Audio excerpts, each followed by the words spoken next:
Періште түсетін 10 жағдай. Егер де сіз періштенің қай кезде болатынын білгіңіз келсе, онда осы видеоны соңына дейін қараңыз. Видео басталмас бұрын каналға тіркеліп лайк басып, комментарий жазуды ұмытпаңыз. Және де осы каналға тіркелу деген жәнде қоңырау шақырып соны бассаңыз, видеоны бірінші болып көретін боласыз. Ал бастайық. Бірінші, Алланы еске алу үшін жиналған ортаға періштелер түседі. Бұл туралы пайғамбарымыз саллаллаху алейхи вассалам, егер адамдар Алланың үйлерінің ішінен бір үйде жиналып, Құран оқып, оны үйренетін болса, оларға әлбетте тыныштық түседі, және оларды рахымшылық бүркеп, періштелер қоршауына алады деген муслим. Таң намазы мен егінді намазының уақытында періштелер түседі. Бұл туралы Абу Хурайра Алла елшісінің былай деп айтқанын жеткізген: сендерге түнде бір періштелер, күндіз бір періштелер алмасып келіп тұрады. Олар таң намазы мен аср, яғни егінді намазында жиналып, сосын сендермен түнде бірге болғандар көкке көтеріледі. Сонда Алла олардан жақсы біліп тұрса да, пенделеріңді қандай жағдайда тастап келдіңдер деп сұрайды. Ал олар: біз оларды намаз оқып жатқандарында тастап келдік. Сондай-ақ біз оларға барғанымызда да намаз оқып жатыр еді деседі деген. Жаңбыр жауғанда періштелер түседі. Хадисте жаңбырдың әр тамшысын бір періште алып түсетіні, әрі оны Алла бұйырған жерге қойып кететіні айтылған.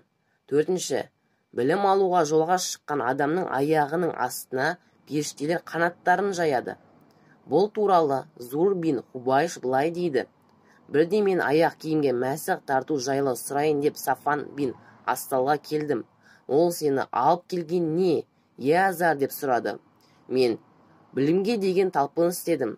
Ол: шындығында өздерінің ризашылығын білдіру үшін періштелер білім іздегендерге сол іздегендері үшін қанаттарын тигізеді, деді. Тирмизи. Әтеш шақырғанда періштелер келеді. Пайғамбарымыз саллаллаху алейхи вассалам: егер қораздың шақырғанын естісеңіздер, Алладан оның кеңшілігін сұраңыздар, өйткені қораз періштені көргенде шақырады деген. Жұма намазының уақытына періштелер түседі. Пайғамбарымыз саллаллаху алейхи вассалам жұма күні болғанда мешіттің әрбір есігінде періштелер тұрып, намазға келгендерді ретмен бір-бірлеп жазады. Ал имам мінберге отырғанда парақтарын жауып, зікір сөздерін тыңдауға келеді деген.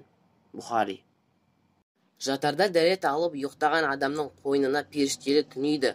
Пайғамбарымыз саллаллаху алейхи вассалам: дәретпен ұйықтаған адамның қойнында періште түнейді, және ол адам түнде аунағанда және ұйқыдан оянғанда періште ол кісі үшін кешірім сұрайды деген сахи хадис. Қадір түнінде періштелер түседі. Бұл туралы қасиетті Құранда періштелер және Жәбірейіл бұл түні өздерінің Раббысының рұқсатымен барлық істермен түседі делінген. Қадір сүресі 4-ші аят. Ұрыс керістен қашып сабыр сақтаған адамның қасына періште келеді. Пайғамбардың мәжілісінде Абу Бәкірді бір кісі сөге бастайды. Алла елшісі саллаллаху алейхи вассалам Абу Бәкірдің үндемей сабыр еткеніне қарап сүйсіне күлімсіреп отырды. Қоймаған соң арада біраз уақыт өткенде Абу Бәкір әлгі кісінің сөздеріне жауап қайтара бастайды. Сол кезде Алла елшісі ашуланған түр көрсетіп, орнынан тұрып кетеді. Абу Бәкір пайғамбардың саллаллаху алейхи вассалам артынан қуып жетіп: я Алланың елшісі, ол мені сөгіп жатқанда сен отырған едің ғой. Ал жауап қайтара бастағанымда ашуланып тұрып кеттің. Мұның себебі не деп сұрайды. Сонда пайғамбарымыз саллаллаху алейхи вассалам: өйткені сенімен бірге сен үшін жауап беріп жатқан періште бар болатын, ал жауап беріп жатқан періште бар болатын.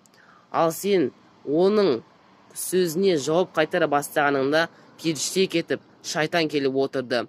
Ал мен шайтанмен бірге отырмаймын, деді.